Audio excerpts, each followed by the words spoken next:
Hey, salut à toi, j'espère que tu vas bien. Aujourd'hui on se retrouve pour une nouvelle vidéo et si tu ne me connais pas, je te laisse me découvrir dans cette vidéo. N'hésite pas si ça te plaît à t'abonner et à lâcher ton like, c'est super important. Sur cette chaîne tu vas découvrir principalement du dessin, de la peinture et où je parle un petit peu de ma vie, de mes projets, voilà. Donc si jamais c'est des sujets qui t'intéressent, n'hésite pas à t'abonner et à liker cette vidéo. Donc dans cette vidéo tu me verras dessiner à la pastel sec, donc des Faber-Castell.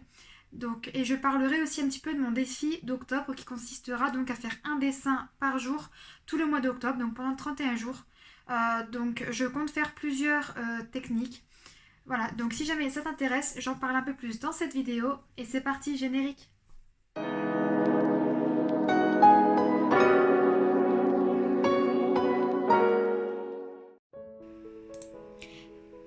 Et voilà, donc là je te présente ma boîte de Faber-Castell qui contient 24 pastels en crayon. Donc comme tu peux le voir sur ce crayon là, donc il est super bien taillé et pour avoir cette pointe là, cette mine là, j'utilise donc ce taille crayon. Donc je peux contrôler si je veux qu'elle soit extrêmement pointue ou extrêmement plate. Voilà, donc il est hyper pratique. Et donc pour faire tenir la pastel sec sur mon sketchbook ou sur un papier quelconque qui n'est pas fait, donc pour la pastel sec j'utilise ce fixatif. Donc je sais que certaines personnes utilisent eux de la laque pour cheveux tout simplement et apparemment ça tient plutôt bien. Pour ceux qui veulent, il y a Choco qui a fait une vidéo là-dessus où elle teste des crayons plus ou moins gras et elle met de la laque dessus de maison pour voir si ça tient ou ça tient pas. Donc je vais utiliser ce sketchbook tour qui est déjà bientôt fini. Donc je pense que l'une des prochaines vidéos sera un sketchbook tour. Je pense qu'il se terminera peut-être pas avant Linktober parce qu'aujourd'hui on est le 29 et la vidéo sortira le 30. Mais je pense du coup commencer Linktober dans ce sketchbook tour, dans ce sketchbook. Voilà, donc là je prends mon sketchbook que j'utilise habituellement. Vous avez pour habitude de voir dans mes vidéos, en tout cas dans mes dernières vidéos. Donc dans cette vidéo, je vous ai dit que je parlerai un petit peu de mon défi dessin du mois d'octobre. Donc j'en ai fait une petite vidéo, donc c'est celle juste avant celle-ci, où en fait je tirais au sort des mots pour me faire une liste de thèmes. Pour ceux qui n'ont pas envie de se taper les 10 ou 15 minutes de vidéo, chose que je comprends tout à fait, j'ai refait une liste des mots que j'avais tirés au sort sur cette vidéo. Donc si jamais ça vous intéresse un petit peu de voir cette liste et que vous souhaitiez vous en inspirer, pourquoi pas. Elle est disponible sur mon compte Instagram. Donc je vous mettrai mon compte Instagram comme d'habitude en barre de description. D'ailleurs j'ai aussi mis cette liste dans un groupe Facebook dédié à Linktober. Donc moi je vais pas l'appeler Linktober parce que tout simplement c'est pas forcément mon ancrage que j'ai envie d'améliorer. Et aussi parce que il me semble il y a 1 ou 2 ans, Jack Parker a décidé de déposer sa marque. Et apparemment tout ce qui porte le nom d'Inktober et qui veut être vendu, en fait on peut pas ou sinon il faut le payer, enfin bref il y a une histoire comme ça. Donc moi j'ai pas forcément donné de nom à mon défi, juste genre le défi peut-être de le studio de Laura, je sais pas, peu importe. Et donc là-dessus, j'ai fait une jolie petite liste que je peux... je sais pas, au pire pour ceux qui veulent voir ma liste, n'hésitez pas à aller sur mon compte Instagram. Voilà, n'hésitez pas à me dire aussi en commentaire si vous allez faire un défi pour ce mois d'octobre. Si vous vous donnez par exemple un défi d'un dessin par jour, un dessin tous les 2-3 jours. Si vous voulez vous cantonner à une technique spéciale ou si vous voulez essayer plusieurs médiums. Moi je pense le faire du coup au pastel sec. Peut-être au feutre à alcool, je suis pas encore décidée.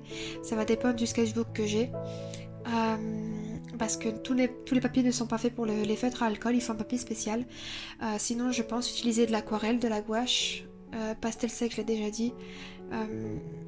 Voilà, je pense que c'est à peu près tout. Je pense pas faire au digital. Je suis pas encore assez à l'aise au digital et honnêtement, je pense peut-être me créer un défi spécialement rien que pour ça quand je serai un peu plus à l'aise sur la tablette ou que j'aurai peut-être un peu plus de temps.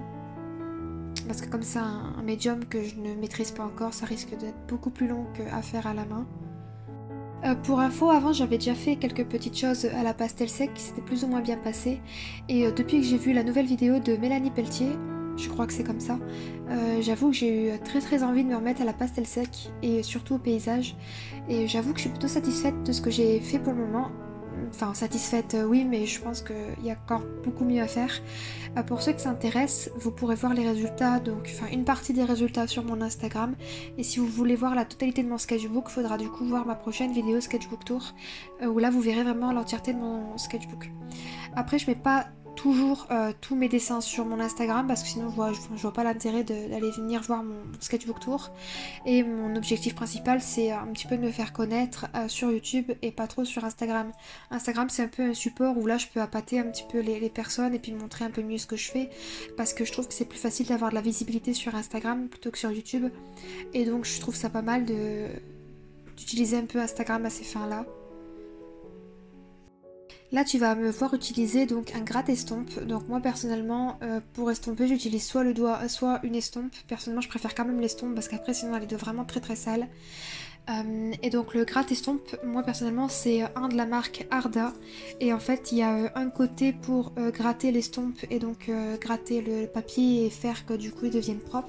Et j'utilise le petit bout, je sais pas exactement c'est en quelle matière, on dirait une petite mousse pour adoucir un petit peu la partie que je viens de frotter, que je viens de gratter pour éviter de laisser trop de copeaux sur le papier.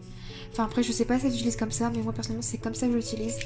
Je pense qu'on doit arriver là maintenant sur la fin de cette vidéo. Si jamais ça t'a plu, encore une fois, je t'encourage à laisser ton like, à laisser ton petit commentaire pour me dire un petit peu de ce que tu penses de ce type de vidéo. Et puis voilà, je te fais des gros bisous et on se dit à la prochaine. Bye!